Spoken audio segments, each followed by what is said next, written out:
गुरुर्ब्रह्मा गुरुर्विष्णु गुरुर्देवो महेश्वर गुरु साक्षात् परम ब्रह्म तस्मै श्री गुरुवे नमः। बोले सच्चिदानंद भगवान की जय, बोले वीर बजरंगी की जय। सज्जनों, आज हम पलकें, आँखों की जो पलकें हैं वो हम लोग क्यों गिराते हैं ऊपर नीचे, क्यों होती हैं, इस विषय पर चर्चा करेंगे। ऐसा क्या हुआ कि जो पलकें गिरती हैं उसके पीछे की घटना एक वृतांत है, जिस विषय पर हम चर्चा करेंगे। आपने जो वैवस्वत मनवंतर चल रहा है, जो वैवस्वत मनु है हमारे 28वें चतुर्युगी के ये जो मनवंतर चल रहा है, इस मनवंतर के जो मनु हैं उनके पुत्र का नाम इक्ष्वाकु, और इक्ष्वाकु के पुत्र का नाम, 3 पुत्र हुए। एक का नाम विकुक्षी, दूसरे का नाम निमित, तीसरे का नाम दंडक। 3 पुत्र हुए। एक जो विकुक्षी पुत्र हुए उन्हीं के वंश में राजा सगर, रघु, दशरथ, भगवान राम का जन्म हुआ। दूसरे निमि थे, निमि के वंश में जनक जी आदि हुए। अब उनमें से जो निमि है, निमि की घटना मैं बता रहा हूं आपको। राजा निमि एक बार वशिष्ठ गुरु से बोले कि मुझे यज्ञ करना है, और तो आप कृपा करके हमारे यहाँ यज्ञ करवाएं। चूंकि वशिष्ठ गुरु इक्ष्वाकु वंश के पुरोहित थे, तो वशिष्ठ गुरु ने कहा कि मुझे इंद्र ने आमंत्रित कर दिया है यज्ञ के लिए, तो मैं अभी वहाँ जा रहा हूँ, लौट करके मैं आकर आपका यज्ञ संपूर्ण करा दूंगा। राजा निमि ने सोचा, आयु का कोई ठिकाना नहीं है, इंतजार करना ठीक नहीं है। जब तक गुरु वशिष्ठ आते हैं तब तक के लिए हम किसी आचार्य दूसरे को अपना आचार्य बना करके और यज्ञ प्रारंभ करते हैं। राजा निमि ने यज्ञ प्रारंभ कर दिया।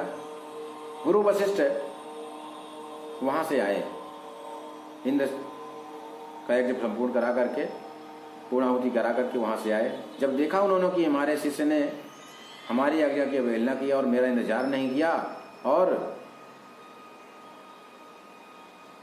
उसने यज्ञ प्रारंभ कर दिया, उन्होंने, गुरु वशिष्ठ ने राजा निमि को श्राप दिया कि तुम्हारा शरीर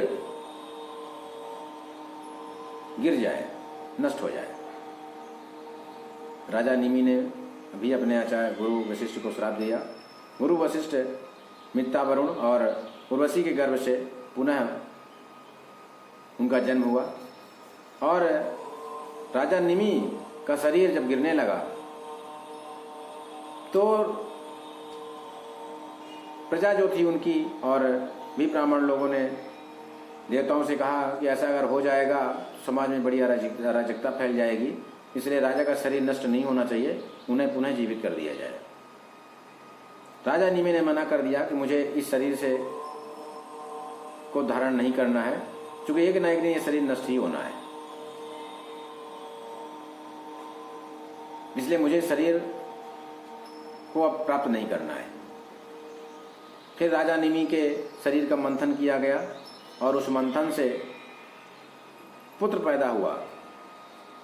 तो चूंकि उनके वंश का जन्म हुआ, इसलिए उनका नाम जनक पड़ा। मंथन से पैदा हुआ इसलिए मैथिल कहलाए, और शरीर के बिना जन्म हुआ इसलिए विदेहराज कहलाए। वही मिथिलापुरी, वही जो जनक निमि के जो पुत्र थे पहले, उन्होंने मिथिलापुरी बसाई। अब राजा जो निमि थे, निमि ने अपना शरीर त्याग कर दिया और उनको उनकी जो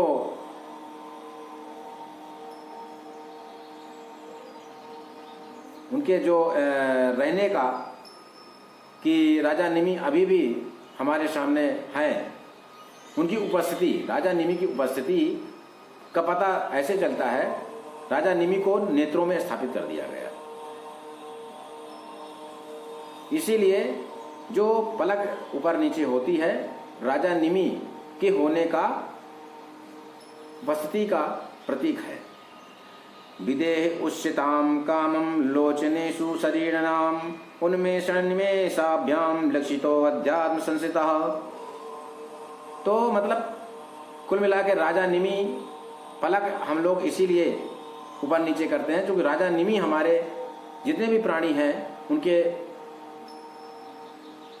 नेत्रों में वो स्थापित है। मैं पलक ऊपर नीचे होने का जो कारण मुझे पता चला वो हमने आपको बताया। अच्छा लगा हो तो जरूर लाइक शेयर सब्सक्राइब करें और जय श्री राधे।